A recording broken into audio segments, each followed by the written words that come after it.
श्रीगणेशाय नमः। अथ श्री शालिग्राम स्तोत्र विनियोगः। ओम अस्य श्री शालिग्राम स्तोत्र मंत्रस्य श्री भगवान ऋषिः नारायणो देवता अनुष्टुप् छन्दः श्री शालग्राम स्तोत्र मंत्र जपे विनियोगः। युधिष्ठिर उवाच श्रीदेवदेवदेवेश देवतार्चनमुत्तमं तत्सर्वं श्रोतुमिच्छामि ब्रूहि मे पुरुषोत्तम। श्रीभगवानुवाच गण्डक्यां चोत्तरे तीरे गिरिराजस्य दक्षिणे 10 योजनविस्तीर्णा महाक्षेत्रवसुन्धरा शालग्रामो भवेद्देवो देवी द्वारावती भवेत् उभयोः संगमो यत्र मुक्तिस्तत्र न संशयः। शालग्रामशिला यत्र यत्र द्वारावती शिला उभयोः संगमो यत्र मुक्तिस्तत्र न संशयः। आजन्मकृत पापानां प्रायश्चित्तं य इच्छति शालग्रामशिलावारि पापहारि नमोस्तुते। अकालमृत्युहरणं सर्वव्याधिविनाशनं विष्णोः पादोदकं पीत्वा शिरसा धारयाम्यहं। शङ्खमध्ये स्थितं तोयं भ्रामितं केशवोपरि अङ्गलग्नं मनुष्याणां ब्रह्महत्यादिकं दहेत्। स्नानोदकं पिबेन्नित्यं चक्राङ्कितशिलोद्भवं प्रक्षाल्य शुद्धं तत्तोयं ब्रह्महत्यां व्यपोहति। अग्निष्टोमसहस्राणि वाजपेयशतानि च सम्यक् फलमवाप्नोति विष्णोर्नैवेद्यभक्षणात्। नैवेद्ययुक्तां तुलसीं च मिश्रितां विशेषतः पादजलेन विष्णोः योष्णाति नित्यं पुरतो मुरारेः प्राप्नोति यज्ञायुतकोटिपुण्यं। खण्डिताः स्फुटिता भिन्ना वह्निदग्धास्तथैव च शालिग्रामशिला यत्र तत्र दोषो न विद्यते। न मन्त्रः पूजनं नैव न तीर्थं न च भावना न स्तुतिर्नोपचारश्च शालिग्रामशिलार्चने। ब्रह्महत्यादिकं पापं मनोवाक्कायसम्भवं शीघ्रं नश्यति तत्सर्वं शालग्रामशिलार्चनात्। नानावर्णमयं चैव नानाभोगेन वेष्टितं तथा वरप्रसादेन लक्ष्मीकान्तं वदाम्यहम्। नारायणोद्भवो देवश्चक्रमध्ये च कर्मणा तथा वरप्रसादेन लक्ष्मीकान्तं वदाम्यहम्। कृष्णे शिलातले यत्र सूक्ष्मं चक्रं च दृश्यते सौभाग्यं सन्ततिं धत्ते सर्वसौख्यं दधाति च। वासुदेवस्य चिह्नानि दृष्ट्वा पापैः प्रमुच्यते। श्रीधरः सुकरे वामे हरिद्वर्णस्तु दृश्यते। वराहरूपिणं देवं कूर्माङ्गैरपि चिह्नितं गोपदं तत्र दृश्येत वाराहं वामनं तथा। पीतवर्णं तु देवानां रक्तवर्णं भयावहं नारसिंहो भवेद्देवो मोक्षदं च प्रकीर्तितं। शङ्खचक्रगदाकूर्मः शङ्खो यत्र प्रदृश्यते शङ्खवर्णस्य देवानां वामे देवस्य लक्षणं।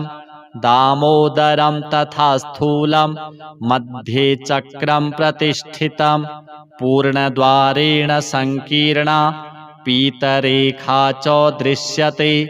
छत्राकारे भवेद्राज्यं वर्तुले च महाश्रियः चिपिटे च महादुःखं शूलाग्रे तूरणं ध्रुवं ललाटे शेषभोगस्तु शिरोपरि सुकाञ्चनं चक्रकाञ्चनवर्णानां वामदेवस्य लक्षणं वामपार्श्वे च वै चक्रे कृष्णवर्णस्तु पिङ्गलं लक्ष्मीनृसिंहदेवानां पृथग्वर्णस्तु दृश्यते लम्बोष्ठे च दरिद्रं स्यात् पिङ्गले हानिरेव च लग्नचक्रे भवेद्व्याधिर्विदारे मरणं ध्रुवं पादोदकं च निर्माल्यं मस्तके धारयेत् सदा विष्णोर्दृष्टं भक्षितव्यं तुलसीदलमिश्रितं कल्पकोटिसहस्राणि वैकुण्ठे वसते सदा शालिग्रामशिलाबिन्दुर्हत्याकोटिविनाशनः तस्मात् सम्पूज्य ध्यात्वा पूजितं चापि सर्वदा शालग्रामशिलास्तोत्रं यः पठेच्च द्विजोत्तमः स गच्छेत् परमं स्थानं यत्र लोकेश्वरो हरिः सर्वपापविनिर्मुक्तो विष्णुलोकं स गच्छति दशावतारो देवानां पृथग्वर्णस्तु दृश्यते ईप्सितं लभते राज्यं विष्णुपूजामनुक्रमात् कोट्यो हि ब्रह्महत्यानाम् अगम्यागम्यकोटयः ताः सर्वा नाशमायान्ति विष्णुनैवेद्यभक्षणात् विष्णोः पादोदकं पीत्वा कोटिजन्माघनाशनं तस्मादष्टगुणं पापं भूमौ बिन्दुनिपातनात् रघुवर यदभूस्त्वं तादृशो वायसस्य प्रणत इति दयालुर्यस्य चैद्यस्य कृष्ण प्रतिभवं पराद्धुर्मुग्धसायुज्यदोभूर्वद किमुपदमागस्तस्य ते स्थितिक्षमायाः मह्यं मनः फलमिदं मधुकैटभारे मत्प्रार्थनीयमदनुग्रह एष एव त्वद्भृत्यभृत्यपरिचारकभृत्यभृत्य भृत्यस्य भृत्य इति मां स्मर लोकनाथ। श्रीशालिग्राम देवार्पणमस्तु। युधिष्ठिर उवाच श्रीदेवदेवदेवेश देवतार्चनमुत्तमं तत्सर्वं श्रोतुमिच्छामि ब्रूहि मे पुरुषोत्तम।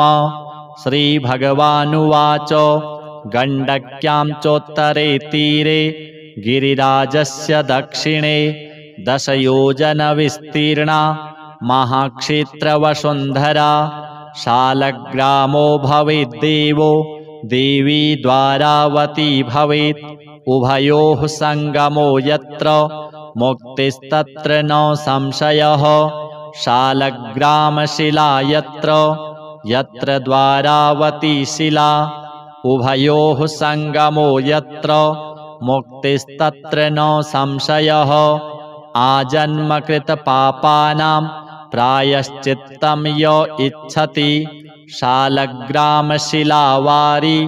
पापहारि नमोऽस्तु ते। अकालमृत्युहरणं सर्वव्याधिविनाशनं विष्णोः पादोदकं पीत्वा शिरसा धारयाम्यहं। शङ्खमध्ये स्थितं तोयं भ्रामितं केशवोपरि अङ्गलग्नं मनुष्याणां ब्रह्महत्यादिकं दहेत् स्नानोदकं पिबेन्नित्यं चक्राङ्कितशिलोद्भवं प्रक्षाल्य शुद्धं तत्तोयं ब्रह्महत्यां व्यपोहति। अग्निष्टोमसहस्राणि वाजपेयशतानि च सम्यक् फलमवाप्नोति विष्णोर्नैवेद्यभक्षणात्।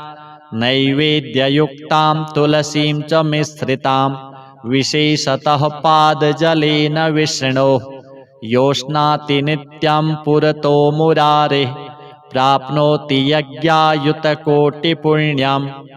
खण्डिताः स्फुटिता भिन्ना वह्निदग्धास्तथैव च शालिग्रामशिला यत्र तत्र दोषो न विद्यते।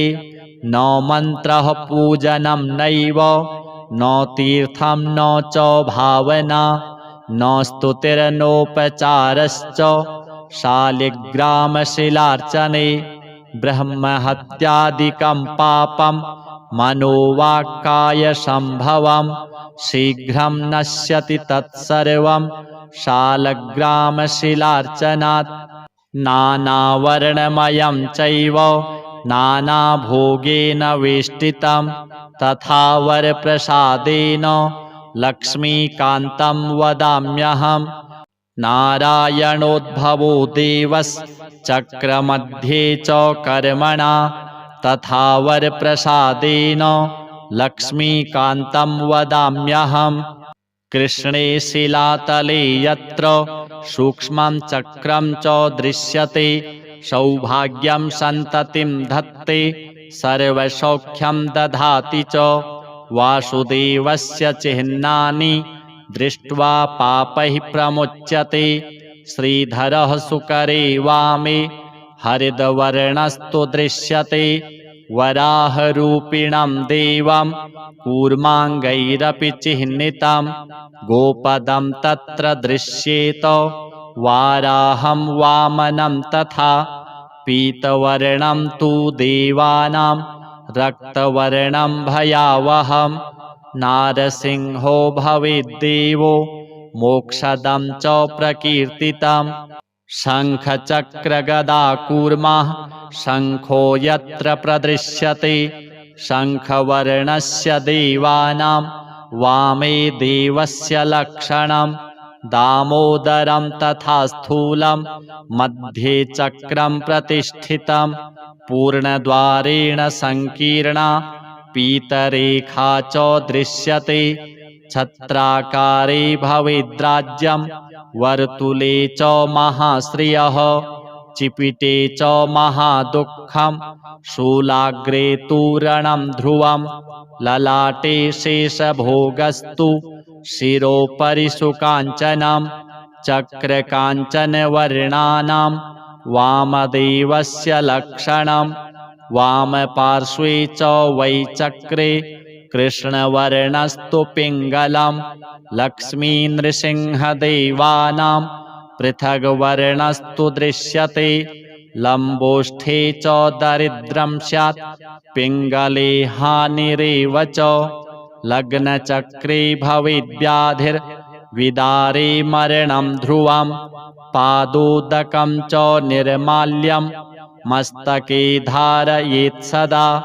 विष्णोर्दृष्टं भक्षितव्यं तुलसीदलमिश्रितं कल्पकोटिसहस्राणि वैकुण्ठे वसते सदा।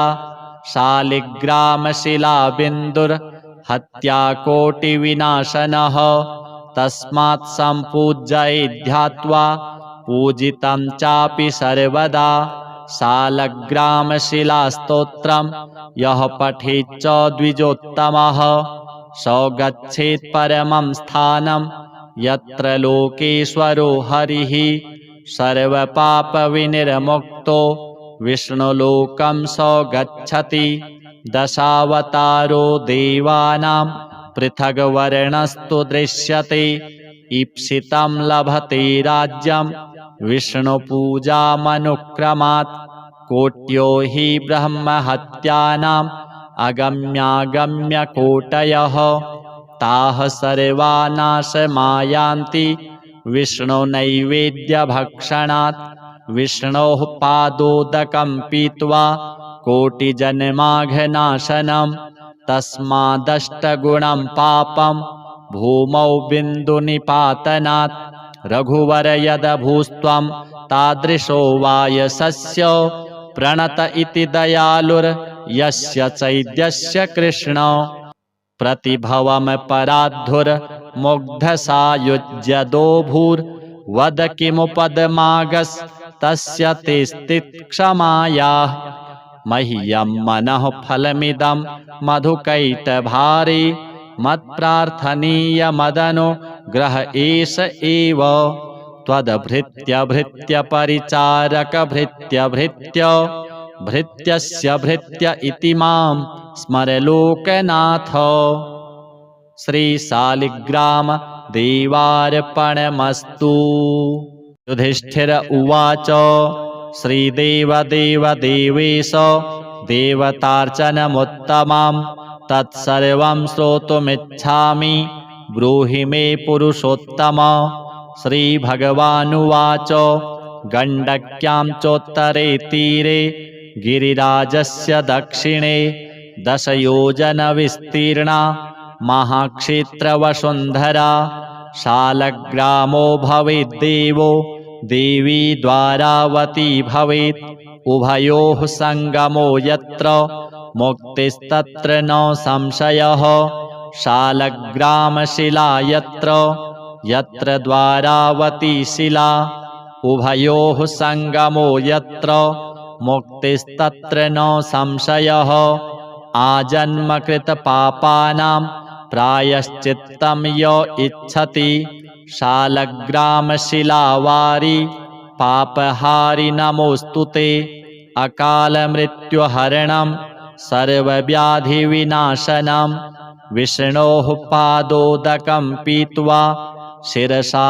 धारयाम्यहं शङ्खमध्ये स्थितं तोयं भ्रामितं केशवोपरि अङ्गलग्नं मनुष्याणां ब्रह्महत्यादिकं दहेत् स्नानोदकं पिबेन्नित्यं चक्राङ्कितशिलोद्भवं प्रक्षाल्य शुद्धं तत्तोयं ब्रह्महत्यां व्यपोहति अग्निष्टोमसहस्राणि वाजपेयशतानि च सम्यक् फलमवाप्नोति विष्णोर्नैवेद्यभक्षणात् नैवेद्ययुक्तां तुलसीं च मिश्रितां विशेषतः पादजलेन विष्णोः योष्णाति नित्यं पुरतो मुरारेः प्राप्नोति यज्ञायुतकोटिपुण्यं खण्डिताः स्फुटिता भिन्ना वह्निदग्धास्तथैव च शालिग्रामशिला यत्र तत्र दोषो न विद्यते न मन्त्रः पूजनं नैव न तीर्थं न च भावना न स्तुतिर्नोपचारश्च शालिग्रामशिलार्चने ब्रह्महत्यादिकं पापं मनोवाक्कायसम्भवं शीघ्रं नश्यति तत्सर्वं शालग्रामशिलार्चनात् नानावर्णमयं चैव नानाभोगेन वेष्टितं तथा वरप्रसादेन लक्ष्मीकान्तं वदाम्यहं नारायणोद्भवो देवश्चक्रमध्ये च कर्मणा तथा वरप्रसादेन लक्ष्मीकान्तं वदाम्यहं कृष्णे शिलातले यत्र सूक्ष्मं चक्रं च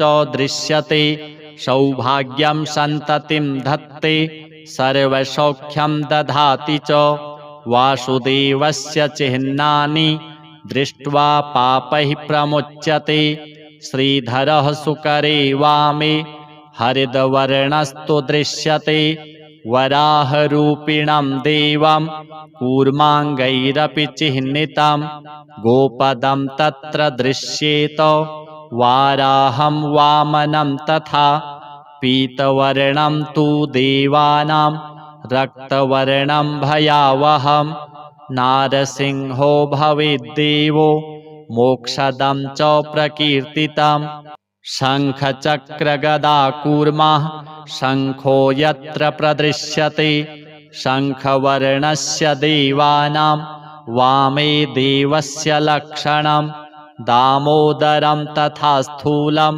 मध्ये चक्रं प्रतिष्ठितं पूर्णद्वारेण संकीर्णा पीतरेखा च दृश्यते छत्राकारे भवेद्राज्यं वर्तुले च महाश्रियः चिपिटे च महादुःखं शूलाग्रे तूरणं ध्रुवं ललाटे शेषभोगस्तु शिरोपरि सुकाञ्चनं चक्रकाञ्चनवर्णानां वामदेवस्य लक्षणं वामपार्श्वे च वै चक्रे कृष्णवर्णस्तु पिङ्गलं लक्ष्मीनृसिंहदेवानां पृथग्वर्णस्तु दृश्यते लम्बोष्ठे च दरिद्रं स्यात् पिङ्गले हानिरेव च लग्नचक्रे भवेद्व्याधिर्विदारे मरणं ध्रुवं पादोदकं च निर्माल्यं मस्तके धारयेत् सदा विष्णोर्दृष्टं भक्षितव्यं तुलसीदलमिश्रितं कल्पकोटिसहस्राणि वैकुण्ठे वसते सदा शालिग्रामशिलाबिन्दुर्हत्याकोटिविनाशनः तस्मात् सम्पूज्य ध्यात्वा पूजितं चापि सर्वदा शालग्रामशिलास्तोत्रं यः पठेच्च द्विजोत्तमः स गच्छेत् परमं स्थानं यत्र लोकेश्वरो हरिः सर्वपापविनिर्मुक्तो विष्णुलोकं स गच्छति दशावतारो देवानां पृथग्वर्णस्तु दृश्यते ईप्सितं लभते राज्यं विष्णुपूजामनुक्रमात् कोट्यो हि ब्रह्महत्यानाम् अगम्यागम्यकोटयः ताः सर्वा नाशमायान्ति विष्णुनैवेद्यभक्षणात् विष्णोः पादोदकं पीत्वा कोटिजन्माघनाशनं तस्मादष्टगुणं पापं भूमौ बिन्दुनिपातनात् रघुवर यदभूस्त्वं तादृशो वायसस्य प्रणत इति दयालुर्यस्य चैद्यस्य कृष्ण प्रतिभवमपराधुर्मुग्धसायुज्यदोभूर्वद किमुपदमागस्तस्य ते स्थितिक्षमायाः मह्यं मनः फलमिदं मधुकैटभारे मत्प्रार्थनीयमदनुग्रह एष एव त्वद्भृत्यभृत्यपरिचारकभृत्यभृत्य भृत्यस्य भृत्य इति मां स्मर लोकनाथ। श्रीशालिग्राम देवार्पणमस्तु। युधिष्ठिर उवाच श्रीदेवदेव देवेश देवतार्चनमुत्तमं तत्सर्वं श्रोतुमिच्छामि ब्रूहि मे पुरुषोत्तम। श्रीभगवानुवाच गण्डक्यां चोत्तरे तीरे गिरिराजस्य दक्षिणे 10 योजनविस्तीर्णा महाक्षेत्रवसुन्धरा शालग्रामो भवेद्देवो देवी द्वारावती भवेत् उभयोः सङ्गमो यत्र मुक्तिस्तत्र न संशयः शालग्रामशिला यत्र यत्र द्वारावती शिला उभयोः सङ्गमो यत्र मुक्तिस्तत्र न संशयः आजन्मकृतपापानां प्रायश्चित्तं य इच्छति शालग्रामशिलावारि पापहारि नमोऽस्तु ते अकालमृत्युहरणं सर्वव्याधिविनाशनं विष्णोः पादोदकं पीत्वा शिरसा धारयाम्यहं शङ्खमध्ये स्थितं तोयं भ्रामितं केशवोपरि अङ्गलग्नं मनुष्याणां ब्रह्महत्यादिकं दहेत् स्नानोदकं पिबेन्नित्यं चक्राङ्कितशिलोद्भवं प्रक्षाल्य शुद्धं तत्तोयं ब्रह्महत्यां व्यपोहति अग्निष्टोमसहस्राणि वाजपेयशतानि च सम्यक् फलमवाप्नोति विष्णोर्नैवेद्यभक्षणात् नैवेद्ययुक्तां तुलसीं च मिश्रितां विशेषतः पादजलेन विष्णोः योष्णाति नित्यं पुरतो मुरारेः प्राप्नोति यज्ञायुतकोटिपुण्यम्। खण्डिताः स्फुटिता भिन्ना वह्निदग्धास्तथैव च।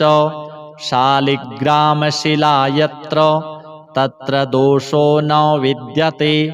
न मन्त्रः पूजनं नैव न तीर्थं न च भावना न स्तुतिर्नोपचारश्च शालिग्रामशिलार्चने।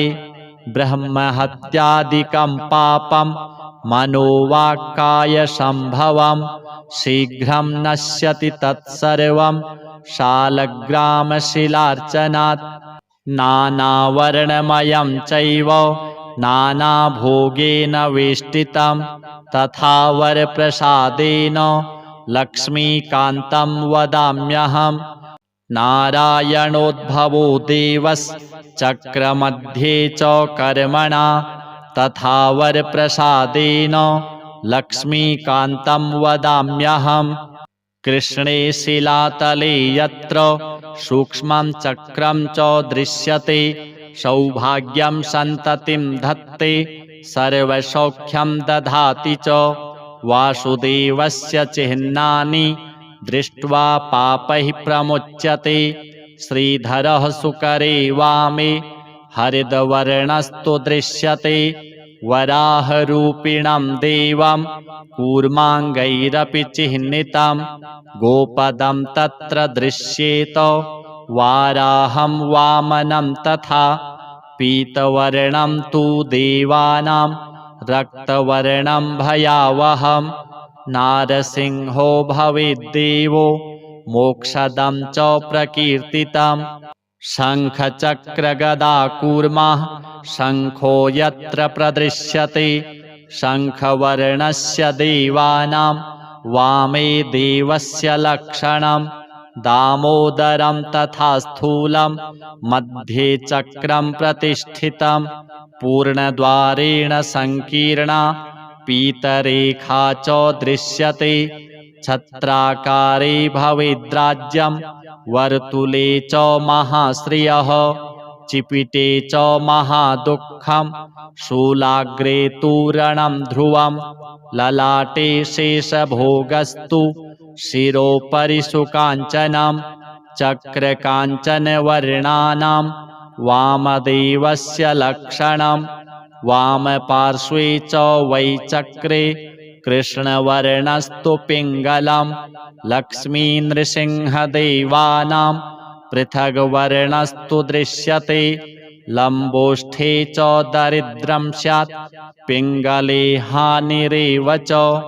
लग्नचक्रे भवेद्व्याधिर्विदारे मरणं ध्रुवं पादोदकं च निर्माल्यं मस्तके धारयेत् सदा। विष्णोर्दृष्टं भक्षितव्यं तुलसीदलमिश्रितं कल्पकोटिसहस्राणि वैकुण्ठे वसते सदा। शालिग्रामशिलाबिन्दुर्हत्याकोटिविनाशनः तस्मात् सम्पूज्यते ध्यात्वा पूजितं चापि सर्वदा। शालग्रामशिलास्तोत्रं यः पठेच्च द्विजोत्तमः स गच्छेत् परमं स्थानं यत्र लोकेश्वरो हरिः। सर्वपापविनिर्मुक्तो विष्णुलोकं स गच्छति। दशावतारो देवानां पृथग्वर्णस्तु दृश्यते। ईप्सितं लभते राज्यं विष्णुपूजामनुक्रमात्। कोट्यो हि ब्रह्महत्यानाम् अगम्यागम्यकोटयः ताः सर्वा नाशमायान्ति विष्णुनैवेद्यभक्षणात्।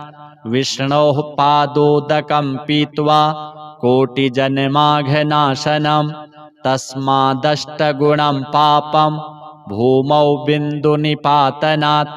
रघुवर यदभूस्त्वं तादृशो वायसस्य प्रणत इति दयालुर्यस्य चैद्यस्य कृष्ण। प्रतिभवमपराधुर्मुग्धसायुज्यदो भूर्वद किमुपदमागस्तस्य ते स्थित्क्षमायाः। मह्यं मनः फलमिदं मधुकैटभारे मत्प्रार्थनीयमदनो ग्रह एष एव त्वद्भृत्यभृत्यपरिचारकभृत्यभृत्य भृत्यस्य भृत्य इति मां स्मर लोकनाथ। श्रीशालिग्राम देवार्पणमस्तु। युधिष्ठिर उवाच श्रीदेवदेव देवेश देवतार्चनमुत्तमं तत्सर्वं श्रोतुमिच्छामि ब्रूहि मे पुरुषोत्तम। श्रीभगवानुवाच गण्डक्यां चोत्तरे तीरे गिरिराजस्य दक्षिणे 10 योजनविस्तीर्णा महाक्षेत्रवसुन्धरा शालग्रामो भवेद्देवो देवी द्वारावती भवेत् उभयोः सङ्गमो यत्र मुक्तिस्तत्र न संशयः। शालग्रामशिला यत्र यत्र द्वारावती शिला उभयोः सङ्गमो यत्र मुक्तिस्तत्र न संशयः। आजन्मकृतपापानां प्रायश्चित्तं य इच्छति शालग्रामशिलावारि पापहारि नमोऽस्तु ते। अकालमृत्युहरणं सर्वव्याधिविनाशनं विष्णोः पादोदकं पीत्वा शिरसा धारयाम्यहं। शङ्खमध्ये स्थितं तोयं भ्रामितं केशवोपरि अङ्गलग्नं मनुष्याणां ब्रह्महत्यादिकं दहेत्। स्नानोदकं पिबेन्नित्यं चक्राङ्कितशिलोद्भवं प्रक्षाल्य शुद्धं तत्तोयं ब्रह्महत्यां व्यपोहति। अग्निष्टोमसहस्राणि वाजपेयशतानि च सम्यक् फलमवाप्नोति विष्णोर्नैवेद्यभक्षणात्। नैवेद्ययुक्तां तुलसीं च मिश्रितां विशेषतः पादजलेन विष्णोः योष्णाति नित्यं पुरतो मुरारेः प्राप्नोति यज्ञायुतकोटिपुण्यं। खण्डिताः स्फुटिता भिन्ना वह्निदग्धास्तथैव च शालिग्रामशिला यत्र तत्र दोषो न विद्यते। न मन्त्रः पूजनं नैव न तीर्थं न च भावना न स्तुतिर्नोपचारश्च शालिग्रामशिलार्चने। ब्रह्महत्यादिकं पापं मनोवाक्कायसम्भवं शीघ्रं नश्यति तत्सर्वं शालग्रामशिलार्चनात्। नानावर्णमयं चैव नानाभोगेन वेष्टितं तथा वरप्रसादेन लक्ष्मीकान्तं वदाम्यहम्। नारायणोद्भवो देवश्चक्रमध्ये च कर्मणा तथा वरप्रसादेन लक्ष्मीकान्तं वदाम्यहम्।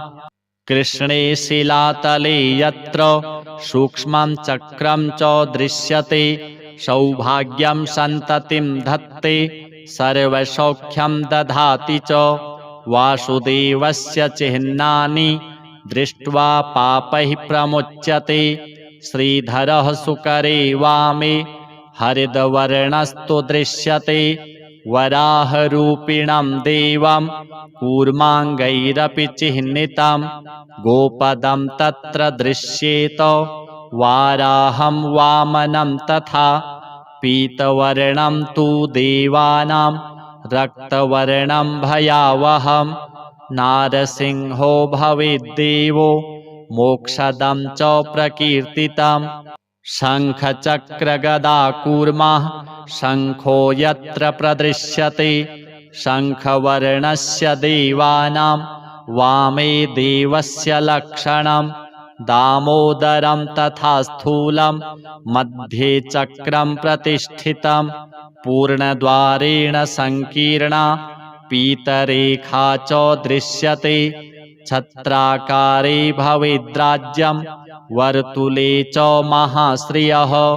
चिपिटे च महादुःखं शूलाग्रे तूरणं ध्रुवं ललाटे शेषभोगस्तु शिरोपरि सुकाञ्चनं चक्रकाञ्चनवर्णानां वामदेवस्य लक्षणं वामपार्श्वे च वै चक्रे कृष्णवर्णस्तु पिङ्गलं लक्ष्मीनृसिंहदेवानां पृथग्वर्णस्तु दृश्यते लम्बोष्ठे च दरिद्रं स्यात् पिङ्गले हानिरेव च लग्नचक्रे भवेद्व्याधिर्विदारे मरणं ध्रुवं पादोदकं च निर्माल्यं मस्तके धारयेत् सदा विष्णोर्दृष्टं भक्षितव्यं तुलसीदलमिश्रितं कल्पकोटिसहस्राणि वैकुण्ठे वसते सदा शालिग्रामशिलाबिन्दुर्हत्याकोटिविनाशनः तस्मात् सम्पूज्यते ध्यात्वा पूजितं चापि सर्वदा शालग्रामशिलास्तोत्रं यः पठेच्च द्विजोत्तमः स गच्छेत् परमं स्थानं यत्र लोकेश्वरो हरिः सर्वपापविनिर्मुक्तो विष्णुलोकं स गच्छति दशावतारो देवानां पृथग्वर्णस्तु दृश्यते ईप्सितं लभते राज्यं विष्णुपूजामनुक्रमात् कोट्यो हि ब्रह्महत्यानाम् अगम्यागम्यकोटयः ताः सर्वा नाशमायान्ति विष्णुनैवेद्यभक्षणात् विष्णोः पादोदकं पीत्वा कोटिजन्माघनाशनं तस्मादष्टगुणं पापं भूमौ बिन्दुनिपातनात् रघुवर यदभूस्त्वं तादृशो वायसस्य प्रणत इति दयालुर्यस्य चैद्यस्य कृष्ण प्रतिभवमपराधुर्मुग्धसायुज्यदोभूर्वद किमुपदमागस्तस्य ते स्थितक्षमायाः मह्यं मनः फलमिदं मधुकैटभारे मत्प्रार्थनीयमदनुग्रह एष एव त्वद्भृत्यभृत्यपरिचारकभृत्यभृत्य भृत्यस्य भृत्य इति मां स्मर लोकनाथ। श्रीशालिग्राम देवार्पणमस्तु। युधिष्ठिर उवाच श्रीदेवदेवदेवेश देवतार्चनमुत्तमं तत्सर्वं श्रोतुमिच्छामि ब्रूहि मे पुरुषोत्तम। श्रीभगवानुवाच गण्डक्यां चोत्तरे तीरे गिरिराजस्य दक्षिणे 10 योजनविस्तीर्णा महाक्षेत्रवसुन्धरा शालग्रामो भवेद्देवो देवी द्वारावती भवेत् उभयोः सङ्गमो यत्र मुक्तिस्तत्र न संशयः शालग्रामशिला यत्र यत्र द्वारावती शिला उभयोः सङ्गमो यत्र मुक्तिस्तत्र न संशयः आजन्मकृतपापानां प्रायश्चित्तं य इच्छति शालग्रामशिलावारि पापहारि नमोऽस्तु ते अकालमृत्युहरणं सर्वव्याधिविनाशनं विष्णोः पादोदकं पीत्वा शिरसा धारयाम्यहं शङ्खमध्ये स्थितं तोयं भ्रामितं केशवोपरि अङ्गलग्नं मनुष्याणां ब्रह्महत्यादिकं दहेत् स्नानोदकं पिबेन्नित्यं चक्राङ्कितशिलोद्भवं प्रक्षाल्य शुद्धं तत्तोयं ब्रह्महत्यां व्यपोहति अग्निष्टोमसहस्राणि वाजपेयशतानि च सम्यक् फलमवाप्नोति विष्णोर्नैवेद्यभक्षणात् नैवेद्ययुक्तां तुलसीं च मिश्रितां विशेषतः पादजलेन विष्णोः योष्णाति नित्यं पुरतो मुरारेः प्राप्नोति यज्ञायुतकोटिपुण्यम्। खण्डिताः स्फुटिता भिन्ना वह्निदग्धास्तथैव च शालिग्रामशिला यत्र तत्र दोषो न विद्यते।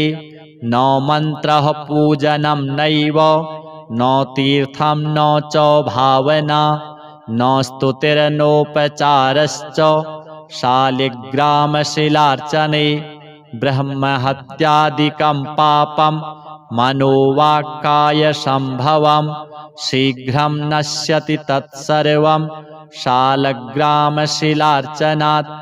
नानावर्णमयं चैव नानाभोगेन वेष्टितं तथा वरप्रसादेन लक्ष्मीकान्तं वदाम्यहम्। नारायणोद्भवो देवश्चक्रमध्ये च कर्मणा तथा वरप्रसादेन लक्ष्मीकान्तं वदाम्यहम्।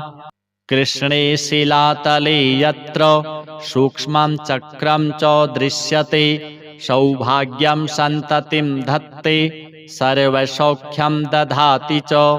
वासुदेवस्य चिह्नानि दृष्ट्वा पापैः प्रमुच्यते। श्रीधरः सुकरे वामे हरिद्वर्णस्तु दृश्यते। वराहरूपिणं देवं कूर्माङ्गैरपि चिह्नितं गोपदं तत्र दृश्येत वाराहं वामनं तथा। पीतवर्णं तु देवानां रक्तवर्णं भयावहं नारसिंहो भवेद्देवो मोक्षदं च प्रकीर्तितं। शङ्खचक्रगदाकूर्मः शङ्खो यत्र प्रदृश्यते शङ्खवर्णस्य देवानां वामे देवस्य लक्षणं। दामोदरं तथा स्थूलं मध्ये चक्रं प्रतिष्ठितं पूर्णद्वारेण संकीर्णा पीतरेखा च दृश्यते। छत्राकारे भवेद्राज्यं वर्तुले च महाश्रियः चिपिटे च महादुःखं शूलाग्रे तूरणं ध्रुवं ललाटे शेषभोगस्तु शिरोपरि सुकाञ्चनं। चक्रकाञ्चनवर्णानां वामदेवस्य लक्षणं वामपार्श्वे च वै चक्रे कृष्णवर्णस्तु पिङ्गलं। लक्ष्मीनृसिंहदेवानां पृथग्वर्णस्तु दृश्यते। लम्बोष्ठे च दरिद्रं स्यात् पिङ्गले हानिरेव च। लग्नचक्रे भवेद्व्याधिर्विदारे मरणं ध्रुवं। पादोदकं च निर्माल्यं मस्तके धारयेत् सदा। विष्णोर्दृष्टं भक्षितव्यं तुलसीदलमिश्रितं। कल्पकोटिसहस्राणि वैकुण्ठे वसते सदा।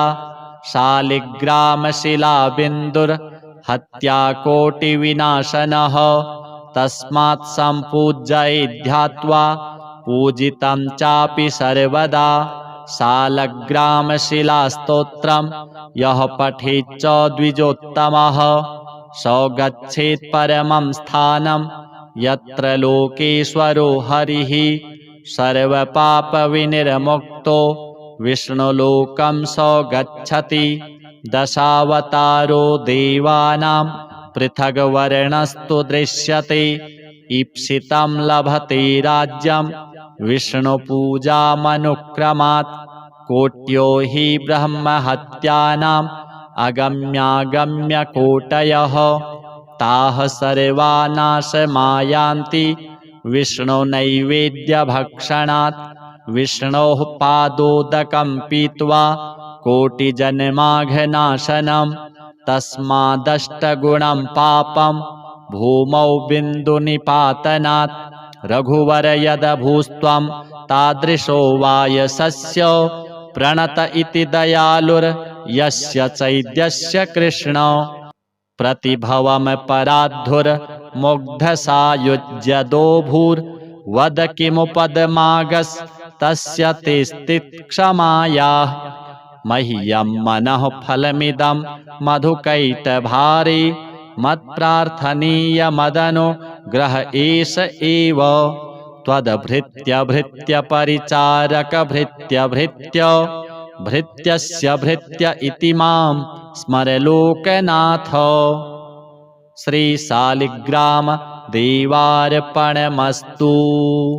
युधिष्ठिर उवाच श्रीदेवदेव देवेश देवतार्चनमुत्तमं तत्सर्वं श्रोतुमिच्छामि ब्रूहि मे पुरुषोत्तम। श्रीभगवानुवाच गण्डक्यां चोत्तरे तीरे गिरिराजस्य दक्षिणे 10 योजनविस्तीर्णा महाक्षेत्रवसुन्धरा शालग्रामो भवेद्देवो देवी द्वारावती भवेत् उभयोः सङ्गमो यत्र मुक्तिस्तत्र न संशयः। शालग्रामशिला यत्र यत्र द्वारावती शिला उभयोः सङ्गमो यत्र मुक्तिस्तत्र न संशयः। आजन्मकृतपापानां प्रायश्चित्तं य इच्छति शालग्रामशिलावारि पापहारि नमोऽस्तु ते। अकालमृत्युहरणं सर्वव्याधिविनाशनं विष्णोः पादोदकं पीत्वा शिरसा धारयाम्यहं। शङ्खमध्ये स्थितं तोयं भ्रामितं केशवोपरि अङ्गलग्नं मनुष्याणां ब्रह्महत्यादिकं दहेत्। स्नानोदकं पिबेन्नित्यं चक्राङ्कितशिलोद्भवं प्रक्षाल्य शुद्धं तत्तोयं ब्रह्महत्यां व्यपोहति। अग्निष्टोमसहस्राणि वाजपेयशतानि च सम्यक् फलमवाप्नोति विष्णोर्नैवेद्यभक्षणात्।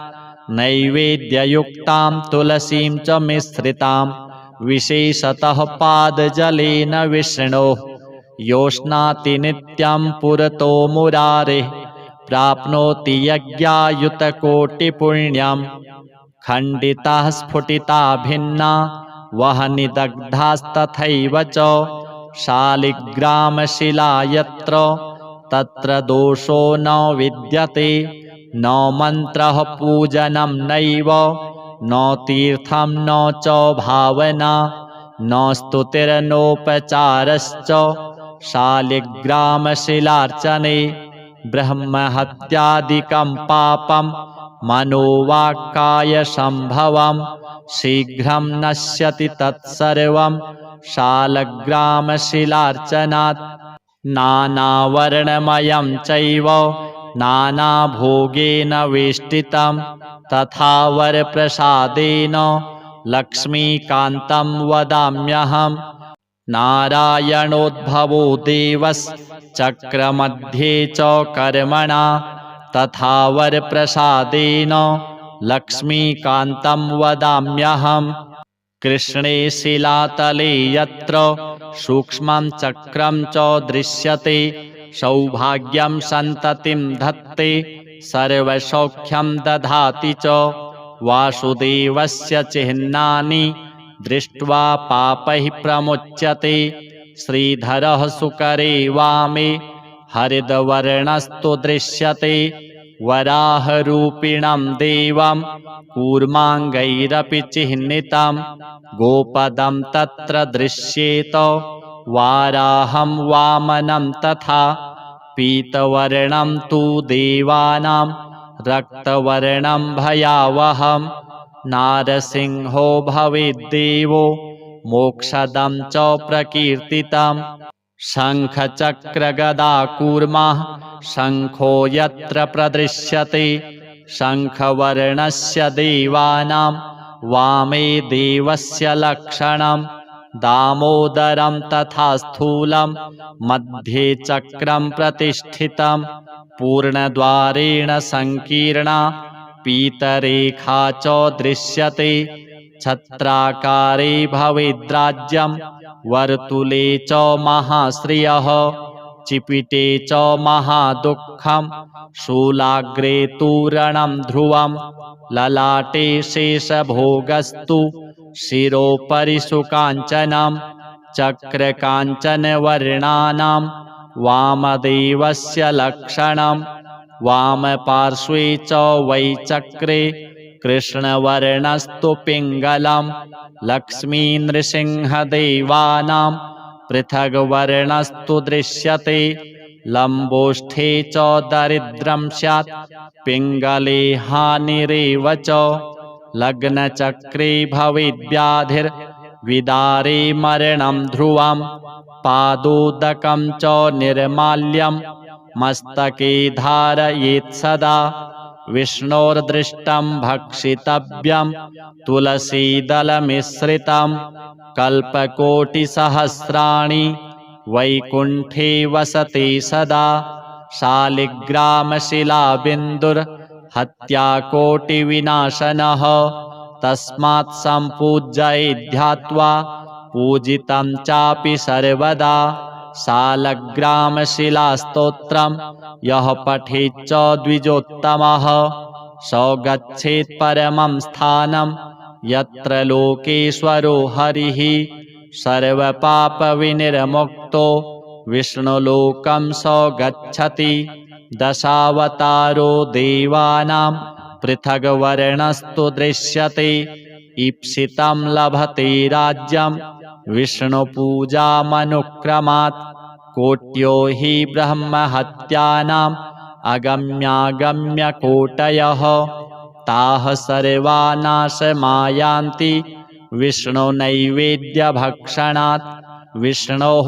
पादोदकं पीत्वा कोटिजन्माघनाशनं तस्मादष्टगुणं पापं भूमौ बिन्दुनिपातनात् रघुवर यदभूस्त्वं तादृशो वायसस्य प्रणत इति दयालुर्यस्य चैद्यस्य कृष्ण प्रतिभवमपराद्धुर्मुग्धसायुज्यदो भूर्वद किमुपदमागस्तस्य तेस्तिक्षमायाः मह्यं मनः फलमिदं मधुकैटभारे मत्प्रार्थनीयमदनुग्रह एष एव त्वद्भृत्यभृत्यपरिचारकभृत्यभृत्य भृत्यस्य भृत्य इति मां स्मर लोकनाथ। श्रीशालिग्राम देवार्पणमस्तु। युधिष्ठिर उवाच श्रीदेवदेव देवेश देवतार्चनमुत्तमं तत्सर्वं श्रोतुमिच्छामि ब्रूहि मे पुरुषोत्तम। श्रीभगवानुवाच गण्डक्यां चोत्तरे तीरे गिरिराजस्य दक्षिणे 10 योजनविस्तीर्णा महाक्षेत्रवसुन्धरा शालग्रामो भवेद्देवो देवी द्वारावती भवेत् उभयोः सङ्गमो यत्र मुक्तिस्तत्र न संशयः शालग्रामशिला यत्र द्वारावती शिला उभयोः सङ्गमो यत्र मुक्तिस्तत्र न संशयः आजन्मकृतपापानां प्रायश्चित्तं य इच्छति शालग्रामशिलावारि पापहारि नमोऽस्तु ते। अकालमृत्युहरणं सर्वव्याधिविनाशनं विष्णोः पादोदकं पीत्वा शिरसा धारयाम्यहम्। शङ्खमध्ये स्थितं तोयं भ्रामितं केशवोपरि अङ्गलग्नं मनुष्याणां ब्रह्महत्यादिकं दहेत्। स्नानोदकं पिबेन्नित्यं चक्राङ्कितशिलोद्भवं प्रक्षाल्य शुद्धं तत्तोयं ब्रह्महत्यां व्यपोहति। अग्निष्टोमसहस्राणि वाजपेयशतानि च सम्यक् फलमवाप्नोति विष्णोर्नैवेद्यभक्षणात्।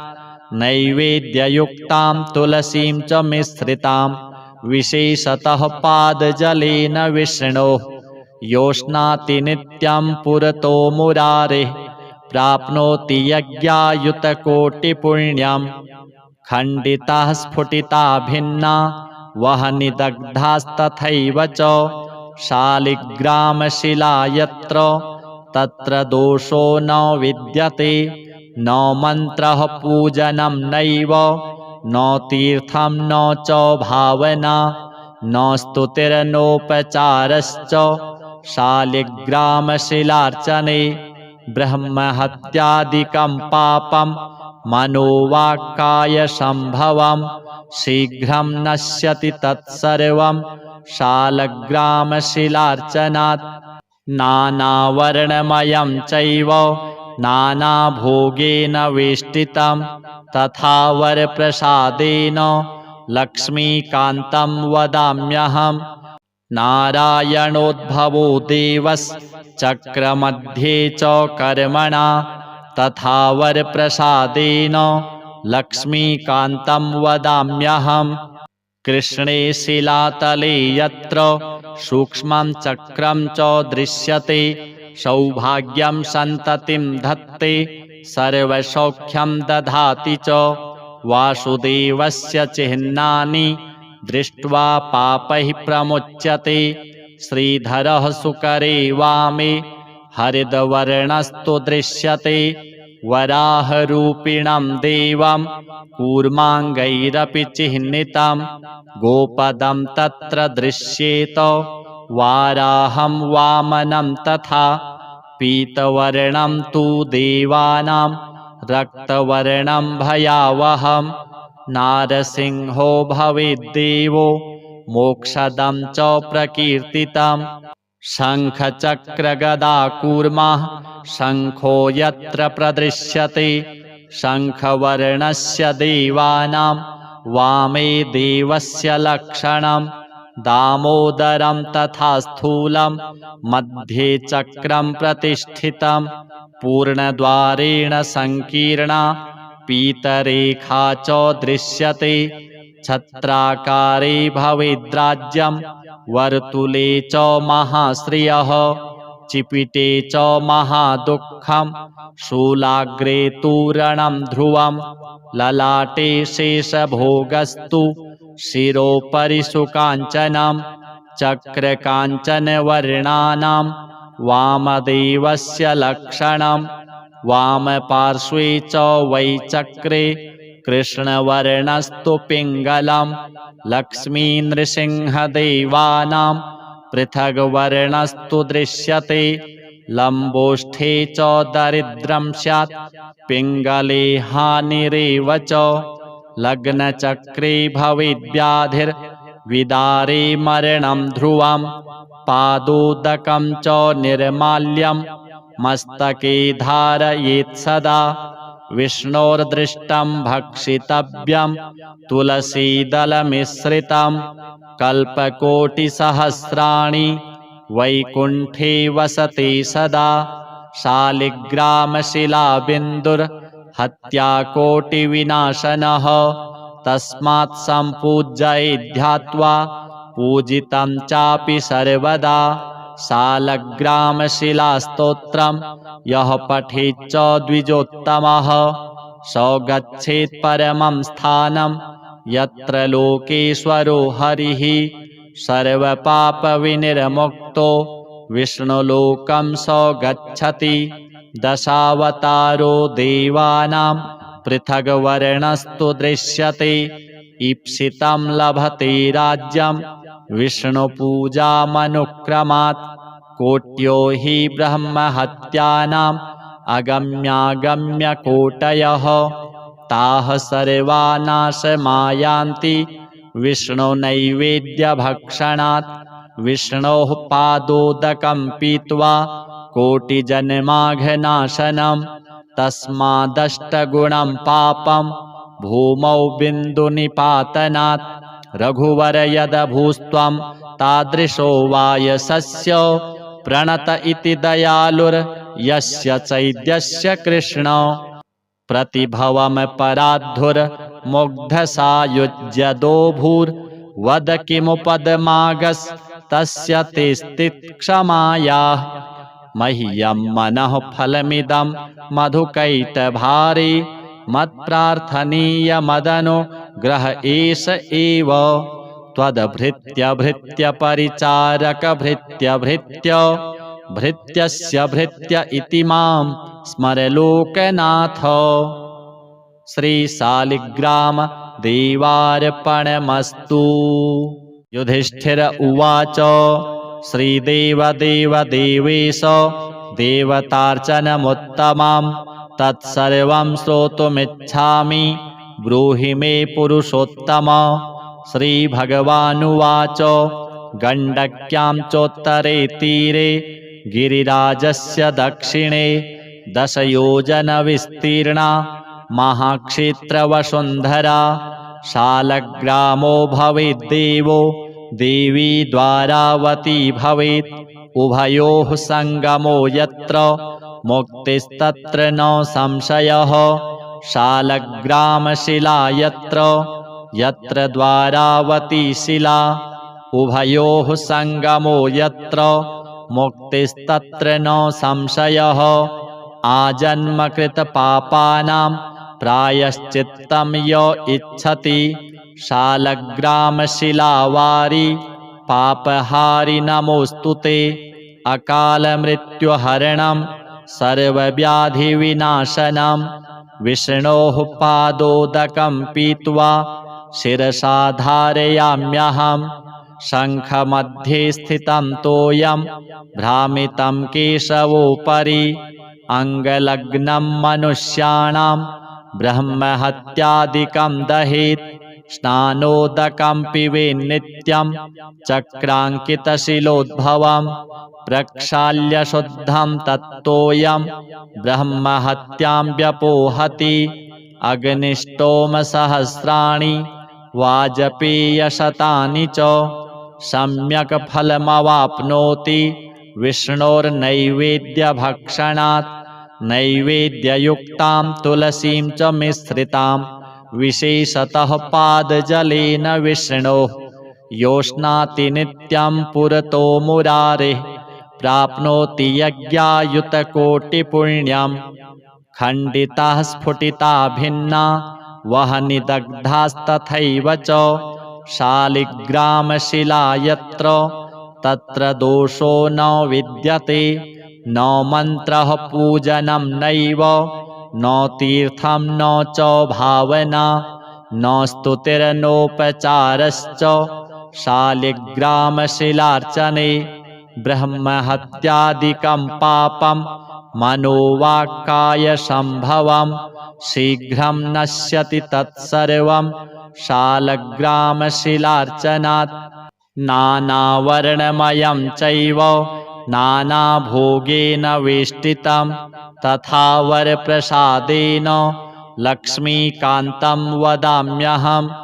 नारायणोद्भवो देवश्चक्रमध्ये च कर्मणा तथा वरप्रसादेन लक्ष्मीकान्तं वदाम्यहम्। कृष्णे शिलातले यत्र सूक्ष्मं चक्रं च दृश्यते सौभाग्यं सन्ततिं धत्ते सर्वसौख्यं दधाति च। वासुदेवस्य चिह्नानि दृष्ट्वा पापैः प्रमुच्यते। श्रीधरः सुकरे वामे हरिद्वर्णस्तु दृश्यते। वराहरूपिणं देवं कूर्माङ्गैरपि चिह्नितं गोपदं तत्र दृश्येत वाराहं वामनं तथा। पीतवर्णं तु देवानां रक्तवर्णं भयावहं नारसिंहो भवेद्देवो मोक्षदं च प्रकीर्तितं। शङ्खचक्रगदाकूर्मः शङ्खो यत्र प्रदृश्यते शङ्खवर्णस्य देवानां वामे देवस्य लक्षणं। दामोदरं तथा स्थूलं मध्ये चक्रं प्रतिष्ठितं पूर्णद्वारेण संकीर्णा पीतरेखा च दृश्यते। छत्राकारे भवेद्राज्यं वर्तुले च महाश्रियः चिपिटे च महादुःखं शूलाग्रे तूरणं ध्रुवं ललाटे शेषभोगस्तु शिरोपरि सुकाञ्चनं चक्रकाञ्चनवर्णानां वामदेवस्य लक्षणं वामपार्श्वे च वै चक्रे कृष्णवर्णस्तु पिङ्गलं लक्ष्मीनृसिंहदेवानां पृथग्वर्णस्तु दृश्यते लम्बोष्ठे च दरिद्रं स्यात् पिङ्गले हानिरेव च लग्नचक्रे भवेद्व्याधिर्विदारे मरणं ध्रुवं पादोदकं च निर्माल्यं मस्तके धारयेत् सदा विष्णोर्दृष्टं भक्षितव्यं तुलसीदलमिश्रितं कल्पकोटिसहस्राणि वैकुण्ठे वसते सदा शालिग्रामशिलाबिन्दुर्हत्याकोटिविनाशनः तस्मात् सम्पूज्येद्ध्यात्वा पूजितं चापि सर्वदा शालग्रामशिलास्तोत्रं यः पठेच्च द्विजोत्तमः स गच्छेत् परमं स्थानं यत्र लोकेश्वरो हरिः सर्वपापविनिर्मुक्तो विष्णुलोकं स गच्छति दशावतारो देवानां पृथग्वर्णस्तु दृश्यते ईप्सितं लभते राज्यं विष्णुपूजामनुक्रमात् कोट्यो हि ब्रह्महत्यानाम् अगम्यागम्यकोटयः ताः सर्वा नाशमायान्ति विष्णुनैवेद्यभक्षणात् विष्णोः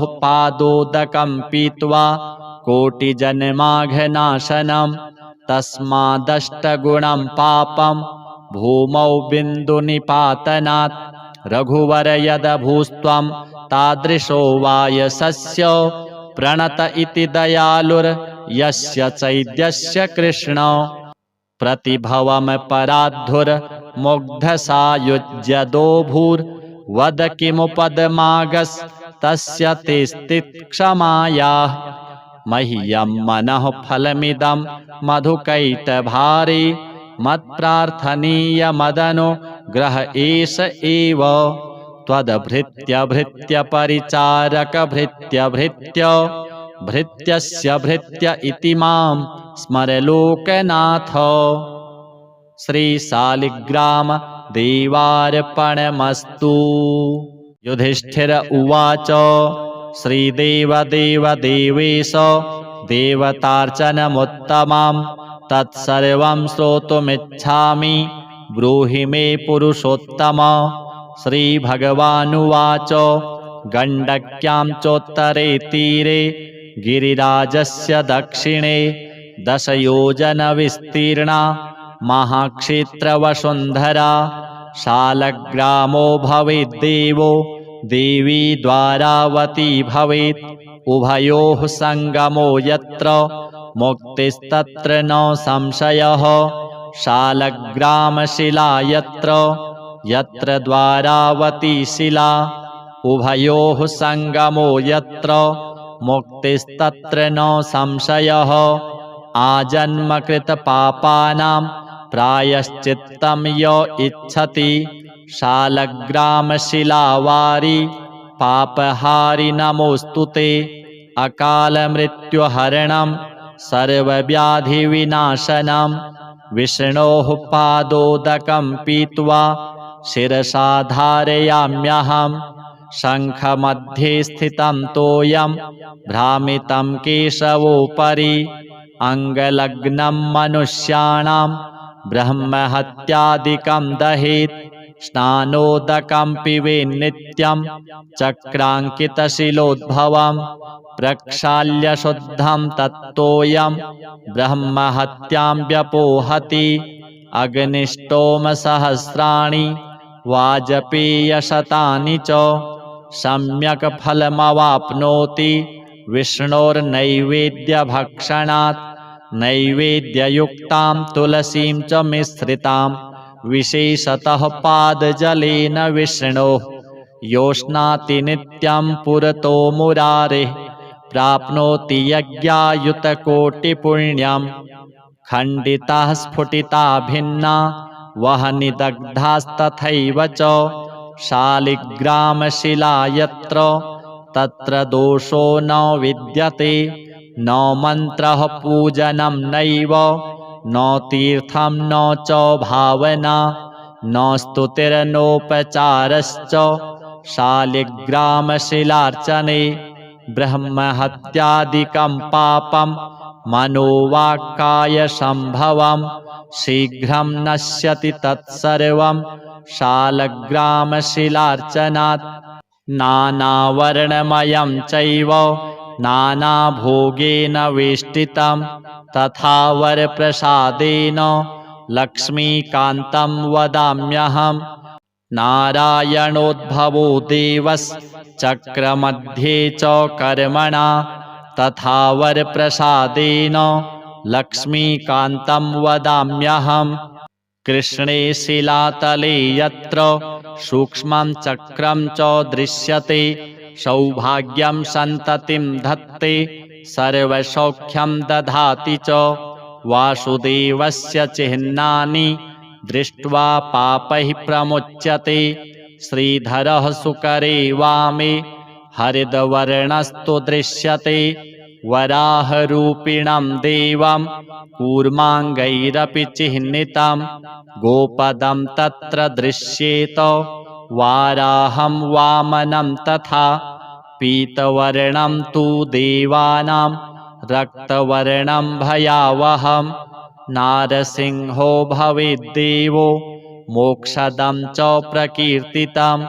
शङ्खचक्रगदाकूर्मः शङ्खो यत्र प्रदृश्यते शङ्खवर्णस्य देवानां वामे देवस्य लक्षणं।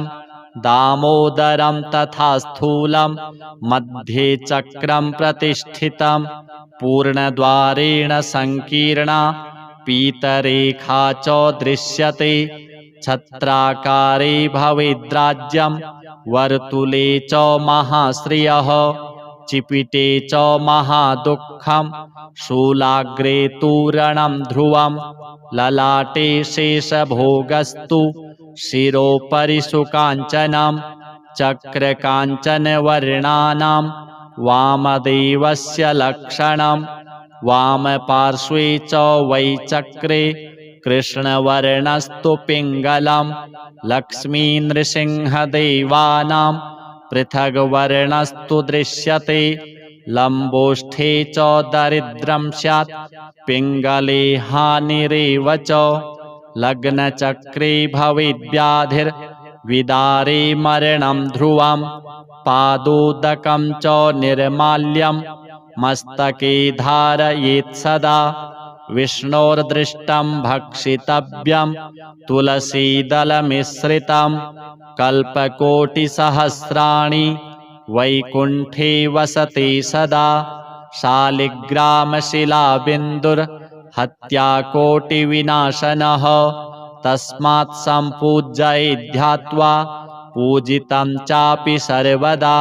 शालग्रामशिलास्तोत्रं यः पठेच्च द्विजोत्तमः स गच्छेत् परमं स्थानं यत्र लोकेश्वरो हरिः। सर्वपापविनिर्मुक्तो विष्णुलोकं स गच्छति। दशावतारो देवानां पृथग्वर्णस्तु दृश्यते। ईप्सितं लभते राज्यं विष्णुपूजामनुक्रमात्। कोट्यो हि ब्रह्महत्यानाम् अगम्यागम्यकोटयः ताः सर्वा नाशमायान्ति विष्णुनैवेद्यभक्षणात्। विष्णोः पादोदकं पीत्वा कोटिजन्माघनाशनं तस्मादष्टगुणं पापं भूमौ बिन्दुनिपातनात्। रघुवर यदभूस्त्वं तादृशो वायसस्य प्रणत इति दयालुर्यस्य चैद्यस्य कृष्ण। प्रतिभवमपराधुर्मुग्धसायुज्यदोभूर्वद किमुपदमागस्तस्य तेस्तिक्षमायाः। मह्यं मनः फलमिदं मधुकैटभारे मत्प्रार्थनीयमदनुग्रह एष एव त्वद्भृत्यभृत्यपरिचारकभृत्यभृत्य भृत्यस्य भृत्य इति मां स्मर लोकनाथ। श्रीशालिग्राम देवार्पणमस्तु। युधिष्ठिर उवाच श्रीदेवदेवदेवेश देवतार्चनमुत्तमं तत्सर्वं श्रोतुमिच्छामि ब्रूहि मे पुरुषोत्तम।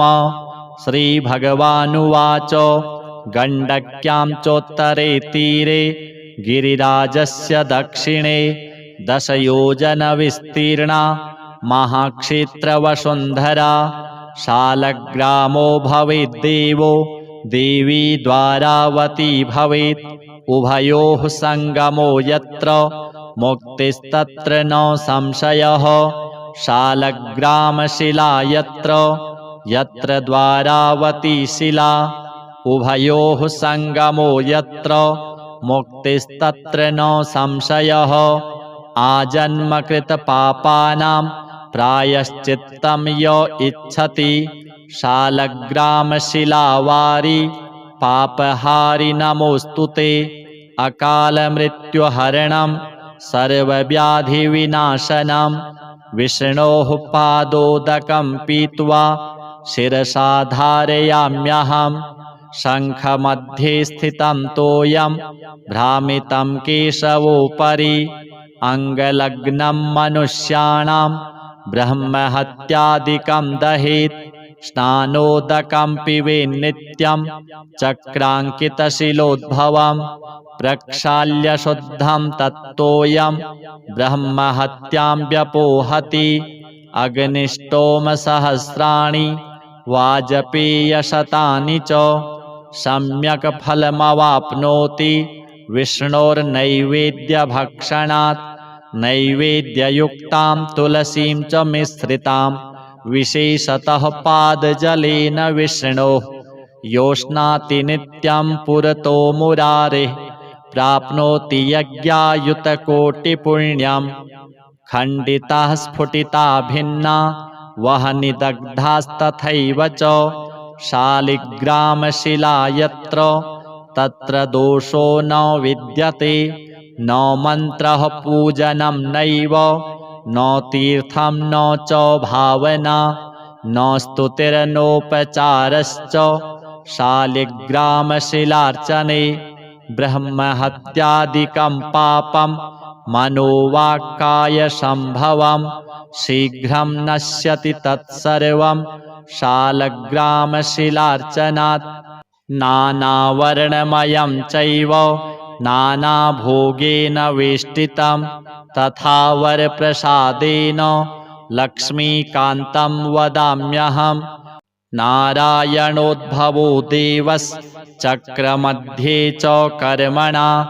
तथा वरप्रसादेन लक्ष्मीकान्तं वदाम्यहं कृष्णे शिलातले यत्र सूक्ष्मं चक्रं च दृश्यते सौभाग्यं सन्ततिं धत्ते सर्वसौख्यं दधाति च वासुदेवस्य चिह्नानि दृष्ट्वा पापैः प्रमुच्यते श्रीधरः सुकरे वामे हरिद्वर्णस्तु दृश्यते वराहरूपिणं देवं कूर्माङ्गैरपि चिह्नितं गोपदं तत्र दृश्येत वाराहं वामनं तथा पीतवर्णं तु देवानां रक्तवर्णं भयावहं नारसिंहो भवेद्देवो मोक्षदं च प्रकीर्तितं शङ्खचक्रगदाकूर्मः शङ्खो यत्र प्रदृश्यते